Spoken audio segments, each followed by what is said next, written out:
Welcome our YouTube channel GS with Ashu. BPSC TRE के लिए आज हम लोग बिहार स्पेशल के अति महत्वपूर्ण 50 प्रश्नों को देखने वाले हैं इस वीडियो में। इसमें सारे के सारे प्रश्न बहुत ही सिलेक्टेड दिए गए हैं जो आपके एग्जाम में डायरेक्ट आने की पूरी संभावना है, इसलिए वीडियो को लास्ट तक जरूर देखें। वीडियो स्टार्ट करने से पहले आप लोगों से एक ही रिक्वेस्ट है, प्लीज़ वीडियो को लाइक और सेशन खत्म होने के बाद किसी भी एक ग्रुप में शेयर जरूर कर दीजिएगा। चलिए शुरू करते हैं और आप लोग भी सोचिएगा अपना आंसर क्या हो सकता है। पहला प्रश्न है, बुद्ध के जन्म से पूर्व 6ठी शताब्दी ईसा पूर्व में भारतवर्ष 16 महाजनपदों में बटा था। इसका उल्लेख किस ग्रंथ से प्राप्त होता है? आंसर है ऑप्शन नंबर सी, अंगुत्तर निकाय से। इंपॉर्टेंट प्रश्न है, बुद्ध के जन्म से पूर्व 6ठी शताब्दी ईसा पूर्व में भारतवर्ष 16 महाजनपदों में बटा था। इसका उल्लेख मिलता है अंगुत्तर निकाय में। अगला प्रश्न लिखते हैं, मगध के किस शासक ने कश्मीर में श्रीनगर की स्थापना की थी? आंसर है ऑप्शन नंबर बी, अशोक ने। मेगास्थनीज का पाटलिपुत्र में आगमन कब हुआ था? मेगास्थनीज का पाटलिपुत्र में आगमन हुआ था 315 ईसा पूर्व में। अगला प्रश्न है, किस शासक ने शिला कंटक व रथ मूसल जैसे नवीन शस्त्रों की खोज की थी? तो दोस्तों वह शासक थे Ajatashatru, option number D. Ajatashatru ने शिला कंटक व रथ मूसल जैसे नवीन शस्त्रों की खोज की थी।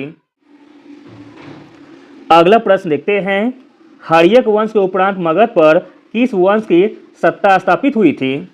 आंसर है ऑप्शन नंबर ए, शिशुनाग वंश का। अगला प्रश्न देखते हैं, किस विद्वान ने चंद्रगुप्त मौर्य के राजप्रसाद के बारे में कहा है कि इसकी शानो शौकत का मुकाबला न तो सूसा और न ही इकबाताना कर सकते हैं? तो दोस्तों वह विद्वान थे एरियन, ऑप्शन नंबर सी।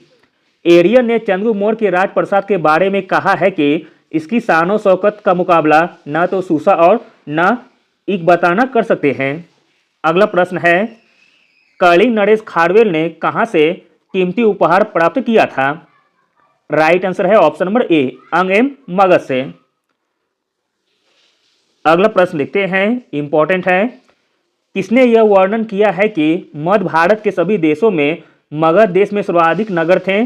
धनपतियों ने यहाँ चिकित्साशालय बनवाए थे जहाँ रोगियों को मुफ्त भोजन तथा दवाइयाँ दी जाती थी। तो दोस्तों यह वर्णन किया गया था फाहियान के द्वारा, ऑप्शन नंबर सी।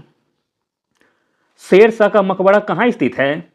शेर शाह का मकबरा स्थित है बिहार के सासाराम में। अगला प्रश्न देखते हैं, इंपॉर्टेंट है, मिथिला के कर्नाट वंश के शासकों की राजधानी कहाँ थी? मिथिला के कर्नाट वंश के शासकों की राजधानी थी सिमरावगढ़ में। अगला प्रश्न है, बिहार पर बख्तियार खिलजी के हमले का पहला विवरण प्राप्त हुआ है? आंसर है ऑप्शन नंबर सी, तबकात ए नासरी से। बिहार पर बख्तियार खिलजी के हमले का पहला विवरण प्राप्त हुआ है तबकात ए नासरी से। इंपॉर्टेंट प्रश्न है। अगला देखते हैं, वह प्रथम मुगल सम्राट जिसका राज्याभिषेक बिहार में हुआ था?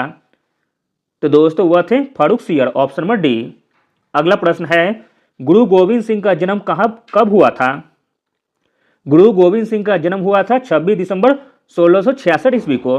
अगला प्रश्न है, 1765 ईस्वी में शाह आलम द्वितीय द्वारा बिहार की दीवानी अधिकार प्राप्त करने के बाद ईस्ट इंडिया कंपनी ने इसे बिहार का प्रथम नायब दीवान बनाया था? प्रश्न इंपॉर्टेंट है। 1765 ईस्वी में शाह आलम द्वितीय द्वारा बिहार का दीवानी अधिकार प्राप्त करने के बाद ईस्ट इंडिया कंपनी ने बिहार का प्रथम नायब दीवान बनाया था सिताब राय को, ऑप्शन नंबर बी। अगला प्रश्न देखते हैं, बिहार में 1857 के विद्रोह का मुख्य संगठनकर्ता कौन थे? आंसर है ऑप्शन नंबर सी, कुंवर सिंह। अगला प्रश्न है, 12 दिसंबर 1911 को बिहार प्रांत की घोषणा की गई थी। उस समय इसके साथ भारत के वर्तमान राज्यों में कौन शामिल था? आंसर है ऑप्शन नंबर सी, ओडिशा राज्य। अगला प्रश्न है, किस जनजातीय विद्रोह की चर्चा कार्ल मार्क्स ने अपनी पुस्तक नोट्स ऑन इंडियन हिस्ट्री में की थी? तो दोस्तों वह जनजाति थी संथाल विद्रोह, ऑप्शन नंबर सी। अगला प्रश्न है, बिहार में पहला कांग्रेसी मंत्रिमंडल का गठन कब हुआ था? प्रश्न इंपॉर्टेंट है। बिहार में पहला कांग्रेसी मंत्रिमंडल का गठन हुआ था 20 जुलाई 1937 को।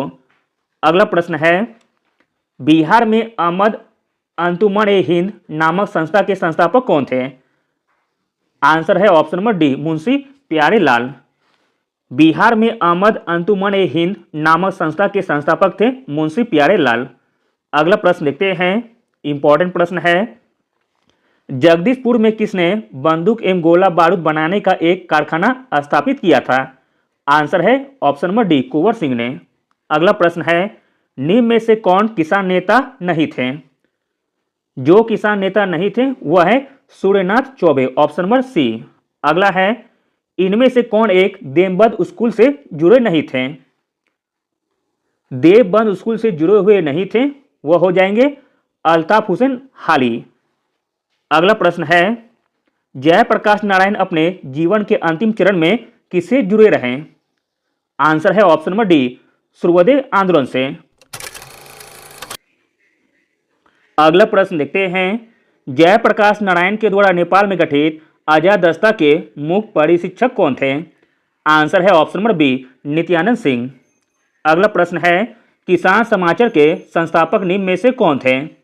प्रश्न इंपॉर्टेंट है, किसान समाचार के संस्थापक थे स्वामी विद्यानंद, ऑप्शन नंबर डी।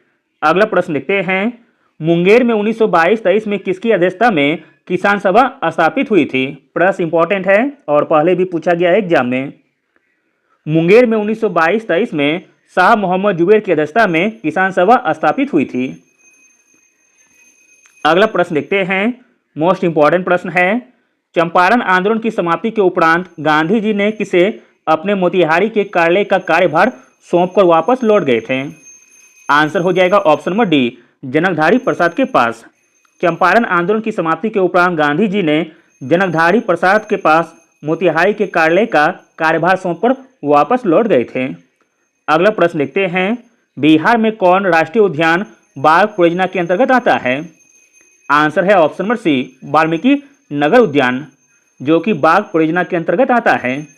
अगला प्रश्न देखते हैं, बिहार का कौन सा जिला क्षेत्रफल की दृष्टि से सर्वाधिक बहुफसलीय है? तो दोस्तों वह जिला है मुजफ्फरपुर जिला, ऑप्शन नंबर ए। बिहार का मुजफ्फरपुर जिला क्षेत्रफल की दृष्टि से सर्वाधिक बहुफसलीय है। अगला प्रश्न देखते हैं, सूची 1 को सूची 2 के साथ सुमेलित करना है। एक तरफ दिया गया है आपका खनिज और एक तरफ है प्राप्ति स्थल। चलिए सुमेलित करते हैं।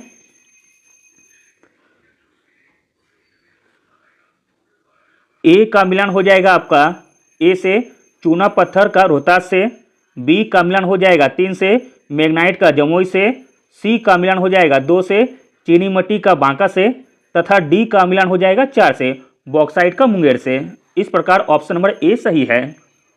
अगला प्रश्न देखते हैं, मोस्ट इंपॉर्टेंट प्रश्न है, बिहार में लोक शिकायत निवारण कानून कब से लागू किया गया था? आंसर है ऑप्शन नंबर बी, 5 जून 2016 से। बिहार में लोक शिकायत निवारण कानून लागू किया गया था 5 जून 2016 से। अगला प्रश्न है, बिहार में अंतर्राष्ट्रीय विश्वविद्यालय यूनिवर्सिटी ऑफ नालंदा के प्रथम कुलपति निम्न में से कौन थे? प्रश्न इंपॉर्टेंट है, बिहार में अंतर्राष्ट्रीय विश्वविद्यालय यूनिवर्सिटी ऑफ नालंदा के प्रथम कुलपति थे doctor Gopal Sabharwal, option number B. अगला प्रश्न देखते हैं, इंपॉर्टेंट प्रश्न है, बिहार में कहाँ टेक्सटाइल एंड हैंडलूम पार्क की स्थापना प्रस्तावित है? आंसर हो जाएगा ऑप्शन नंबर सी, कहलगांव में। अगला प्रश्न है, बिहार में चमड़ा प्रसंस्करण के उद्योग कहाँ स्थित हैं? बिहार में चमड़ा प्रसंस्करण के उद्योग स्थित हैं पश्चिमी चंपारण में, मुजफ्फरपुर में और बरौनी में। अगला प्रश्न है, थाबे का तीर्थ स्थल कहाँ स्थित है? प्रश्न इंपॉर्टेंट है, थाबे का तीर्थ स्थल स्थित है गोपालगंज में। अगला प्रश्न देखते हैं, बिहार में गंगा नदी में निम्नलिखित में से कौन सी नदी दक्षिण दिशा से नहीं मिलती है? तो दोस्तों वह नदी है महानंदा नदी, ऑप्शन नंबर ए। बिहार में गंगा नदी में महानंदा नदी दक्षिण दिशा से नहीं मिलती है। अगला प्रश्न है, मिथिला के प्रख्यात कवि विद्यापति ने किस राग का सृजन किया था? आंसर है ऑप्शन नंबर सी, नचारी राज का। अगला प्रश्न देखते हैं, जट जटिन लोकनाट्य नृत्य कहाँ प्रसिद्ध है? आंसर है ऑप्शन नंबर डी, अपना प्यारा बिहार राज्य में। अगला प्रश्न है, बिहार का वह जिला जिसकी सीमा नेपाल एवं उत्तर प्रदेश दोनों को स्पर्श करती है? तो दोस्तों बिहार का वह जिला हो जाएगा पश्चिमी चंपारण, ऑप्शन नंबर बी। प्रश्न इंपॉर्टेंट है। अगला प्रश्न देखते हैं। बिहार के उत्तरी मैदान भाग में पश्चिम से पूर्व की ओर बढ़ते क्रम में दोआब को सही क्रम में दर्शाएं। तो दोस्तों इसका राइट आंसर हो जाएगा option number A, Ghaghara Gandak Doab, फिर हो जाएगा गंडक कोसी दोआब, फिर हो जाएगा कोसी महानंदा दोआब। पश्चिम से पूर्व की ओर सजाना था। अगला प्रश्न देखते हैं, इंपॉर्टेंट है। बिहार में दियारा भूमि कहा जाता है। बिहार में दियारा भूमि कहा जाता है गंगा से पूर्व ऊंचा टीला क्षेत्र को। बिहार में दियारा भूमि कहा जाता है गंगा से पूर्व ऊंचा टीला क्षेत्र को। अगला प्रश्न देखते हैं, प्रश्न इंपॉर्टेंट है। बिहार से मानसून लौटना कब प्रारंभ होता है। बिहार से मानसून लौटना प्रारंभ होता है अक्टूबर के मध्य में। अगला प्रश्न है, बिहार राज्य स्पोर्ट्स काउंसिल का गठन कब किया गया था। बिहार राज्य स्पोर्ट्स काउंसिल का गठन किया गया था 1953 में। अगला प्रश्न है, बिहार का पहला रेल सड़क पुल राजेंद्र पुल किन दो जिलों को जोड़ता है। तो दोस्तों वह दो जिला हो जाएगा बेगूसराय तथा पटना, ऑप्शन नंबर सी। अगला प्रश्न देखते हैं, बिहार का पहला महिला डाकघर किस शहर में खोला गया है। आंसर है ऑप्शन नंबर ए, पटना में। अगला प्रश्न है, बिहार की कुल जनसंख्या में बिहार की जनसंख्या का क्या परसेंट है। आंसर है ऑप्शन नंबर डी, 8.60%। बिहार की कुल जनसंख्या में बिहार की जनसंख्या का 8.60% है। अगला प्रश्न देखते हैं, किसी राज्य में विधान परिषद की संरचना अथवा विघटन किया जा सकता है। आंसर है ऑप्शन नंबर बी, संसद के द्वारा। अगला प्रश्न देखते हैं, इंपॉर्टेंट प्रश्न है। Nabinagar power generating company Bihar के किस जिला में स्थित है। आंसर है ऑप्शन नंबर सी, औरंगाबाद में। Nabinagar power generating company Bihar के औरंगाबाद जिले में स्थित है। अगला प्रश्न देखते हैं, बिहार में पर्णपाती वनों को वर्गीकृत किया जा सकता है। बिहार में पर्णपाती वनों को वर्गीकृत किया जा सकता है आर्द्र पर्णपाती वन में तथा शुष्क पर्णपाती वन में। इस प्रकार ऑप्शन नंबर सी सही हो जाएगा। अगला और अंतिम प्रश्न देखते हैं, सीतामढ़ी का पुनौरा धाम किस धार्मिक परिपथ में शामिल है। आंसर है ऑप्शन नंबर बी, रामायण परिपथ में।